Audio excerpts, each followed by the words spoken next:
Oh, nah. Why poor people fat? I don't know. Cause y'all eat fat food. Cause fat food is cheap. What's the word? Yeah, I followed this TikToker. I don't know what the dude name is, but he's some type of nutrition specialist or whatever. He a white guy, got a little full beard, bald head. He wear a cap. Don't know if you know him. Don't really give a fuck. But gang be going through all the grocery stores and he be flipping the package to the back and showing us everything that they put in our food. And I realized everything we eat is poison. Like everything. It's not nothing we eat that ain't poison. And the shit that it ain't poison is hella expensive. Like it's too expensive. And I just started to think in my mind, I'm like, damn, bro. America, why do you want weak people? What if we ever got to go inside of a war? You want your people weak? Just so they could follow your little dumbass laws? It don't make sense to me. It never will. Seriously. You think it'd be the opposite, that people who have a harder time making ends meet would have to cut down on food as well. It was the case throughout most of history, and for many parts of the world it still is, but not in America or other wealthy countries.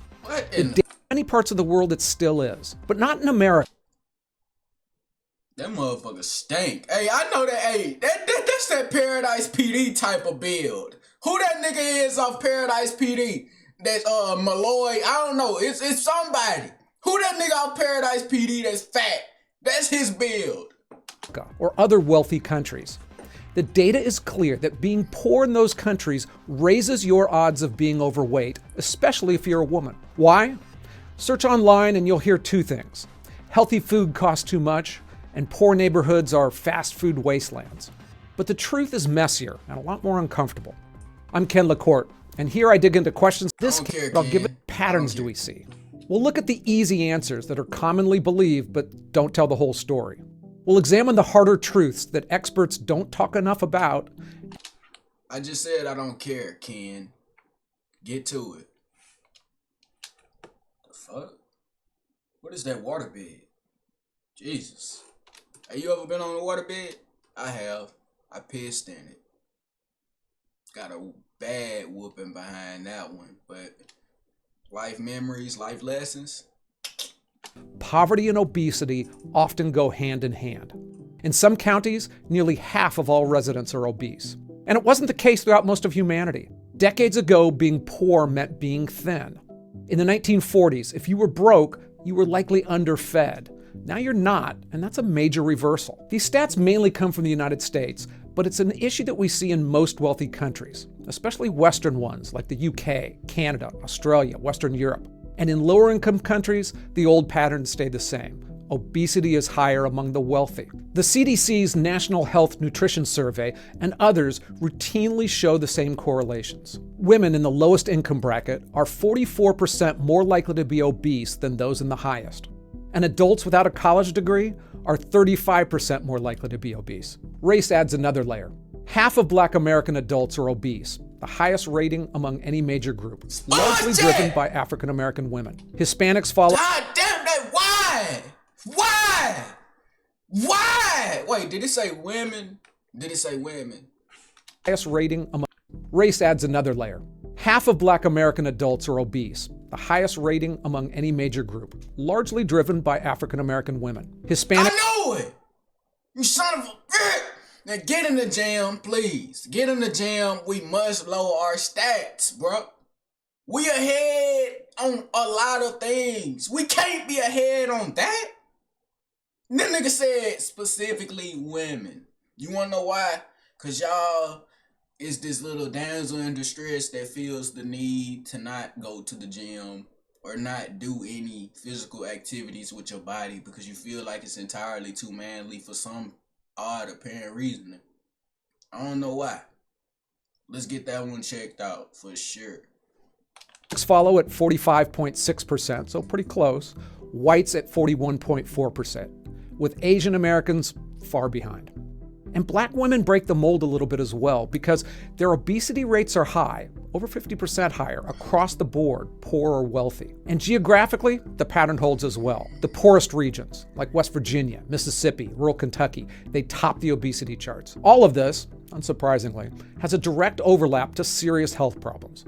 Being overweight leads directly to high blood pressure, heart disease, adult-onset diabetes, and lower life expectancy. Outside of smoking and drug or alcohol abuse, being overweight is one of the deadliest things that you can do to yourself. And when you ask why America's poor are more overweight, a few answers come up time and time again. Healthy food costs too much. There's a lack of grocery stores. They can't afford gyms. These explanations are familiar, and they're mostly wrong. And they're also wrong in the same direction. They all lean towards the same subtext. Don't blame anyone. It sounds sympathetic, but you could also call it paternalistic, a view that paints overweight people as pure victims of circumstances. But eating is unique because while we're certainly influenced by our environment, each of us decides how many calories to put in our own bodies. And as always, human behavior is complicated. Okay, so let's go through the common answers. The first, healthy food is too expensive. There's an element of truth to this, but only if you measure cost per calorie. $1 buys more calories of cookies than it does of broccoli, but that's not the full story because it doesn't reflect how people eat than it does of broccoli.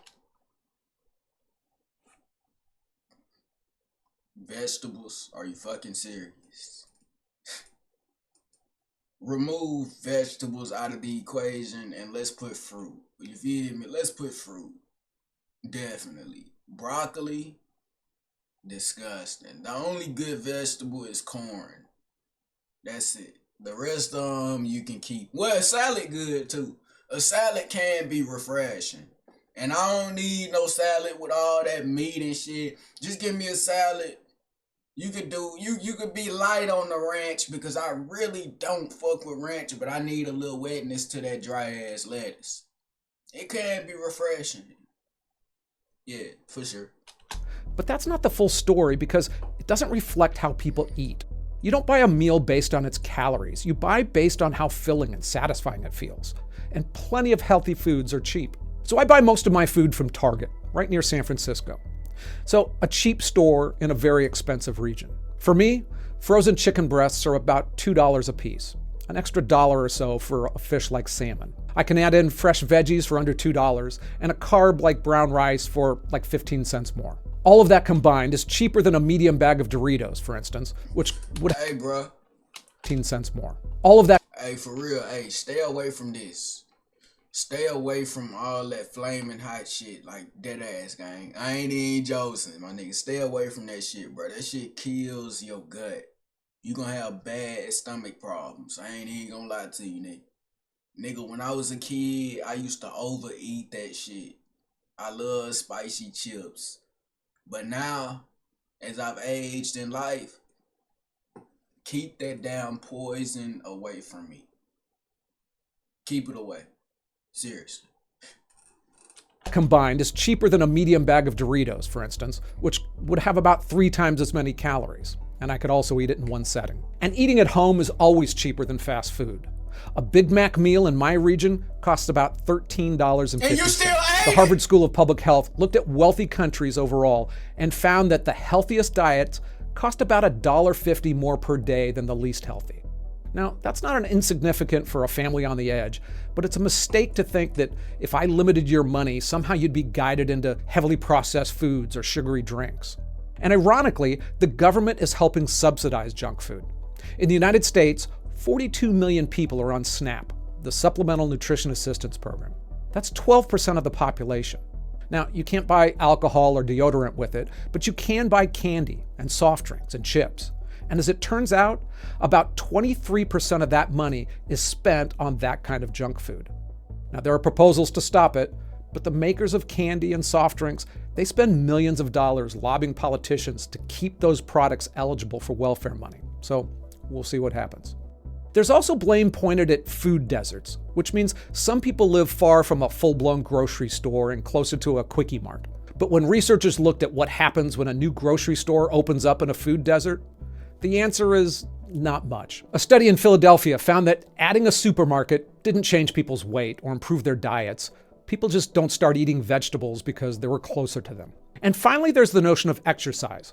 Some say that lower income people struggle because they can't afford a gym or their neighborhoods are less walkable and have fewer parks. That falls apart on a few levels, but mainly because you just can't outrun a fork. When I'm losing weight, I literally track every calorie I eat or... Hey, that's genius. I'm using that against a fat person. Nigga, shut up. Shut up, gang. You can't outrun the fork. Shit, your ass need to go run, nigga. Fuck wrong with you. I'm gonna use that against somebody. I really am. That's great. You can't outrun the fork. Okay. How to fork faster than your fat ass? I'm thinking about every joke I could use. Yeah, that's perfect. Hey, Ken, thanks. Seriously. burn on a spreadsheet. Because losing weight's all about math. Eat more calories than you burn, you gain weight. Eat fewer, you lose. And in the final analysis, how much you eat is always the overwhelming factor. And the math isn't even close. A cheeseburger takes only a few minutes to eat, but about an hour to burn off by jogging continuously or cycling hard. Exercise is good for you, but the calories you consume determines your weight. Hey, now it's a good time to tell you that if I make any substantive mistakes in this video, I'll correct them below in the description box, and you can also find all my source notes. Okay, so let's look at some of the harder truths. I'm Mindy. I don't know you. Don't tell me your story. Don't tell. Is that a meathead? Nah, I definitely don't care about you, girl. Get out of my face with this big old piece of chicken like you came straight up from the fell. I know this nigga ain't hit me with an unskippable. Hey, Ken, bro, you testing my patience, dog. I promise you are. Before I do, I want to be really clear that while poverty increases the odds of obesity, most obese Americans aren't poor. In other words, being overweight is so widespread that only about 20% of obese adults are actually considered poor. It's just that the poorer you are, the higher the odds. So I don't want to make it look like I'm pointing fingers at one small group. I'm not. I just find the turnaround fascinating. Another thing that's affecting us all is that in wealthier countries, food is getting cheaper when compared to income. Now, we've had some increases in the last few years, but looking at the United States, in 1947, people spent 23% of their income on store-bought food. That's fallen to just 7% in 2023. And finally, another macro point that affects us all is processed food that's both convenient and it tastes great. Now, processed can mean a whole lot of things, but the flip side of packaged snacks, frozen pizza, and chicken nuggets is that they pack in a lot of calories. Some people use the word addictive. To me, that's just a bridge too far. But still, why would that impact some groups more than others?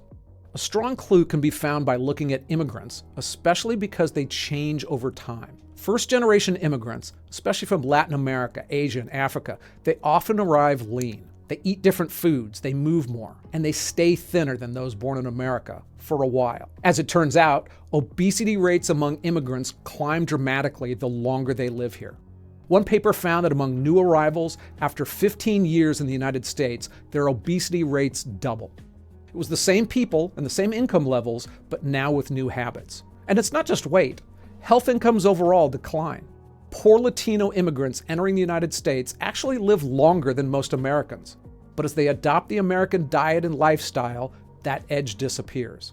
Scientists call it the Latino paradox, and I did a whole video on it. Because researching these topics, I discovered so often that culture is a massive driver of behavior. We try to isolate individual causes, but it's rarely one or two individual factors. It's an interwoven fabric of how people live, how their parents lived. And it's impossible not to notice that in many communities, especially down south and some minority communities, being overweight is normal. It's often preferred. My son moved from California to Tennessee, and he clearly noticed the cultural differences. Calorically dense food, bigger portions, and more than once he was told he needed to put more meat on his bones. African American... Man, who the fuck said that? Yeah, I done heard that before. Yeah, I actually have heard that before. And it's usually by a fat bitch. Don't tell me to put more meat on my bones. Remove meat off your bones, you fat ass. Yeah, nah. Can't nobody ever make me feel like I'm not the best version of myself, especially if you ain't the best version of yourself. Damn hypocrite. That's what they is. African men prefer larger backsides than any other ethnic group.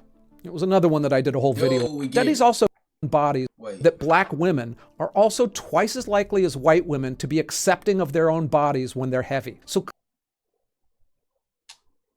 duh. Why do you think that?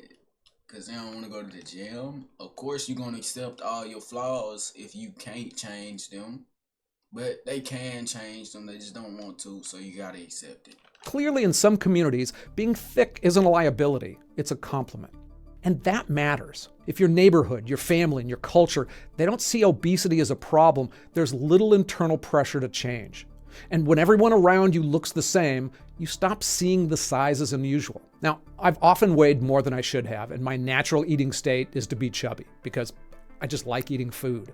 And if my friends and family and neighbors were all 30% overweight, that could certainly influence me more than a yearly conversation with a doctor or just intellectually knowing that it's dangerous. Again, food is fun. And it can also be a gesture of love. When you have less money for vacations and concerts or family outings, food can be an affordable way to create joy. One sociologist found a low-income single mother who would splurge on $10 Starbucks and Frappuccinos, takeout pizza for herself and her daughter. The mom even delayed paying bills to do this because she saw providing those treats as a way to show love. Another mom called it her proof of motherhood. If your day is filled with saying no to other fun things, food can be an easy yes. And that leads me to another factor that doesn't neatly fit in with the cultural answers: stress. A lot of people, including me, eat more when they're stressed out. I'm bored. Yeah, I'm bored as fuck. What makes poor people fat? Shit, I don't know. Figure it out on your own, damn it. I'm sick of it. I'm bored. And when I'm bored, nigga, I'm less productive. So, fuck with me. Don't fuck without me, bitch. I'm gone.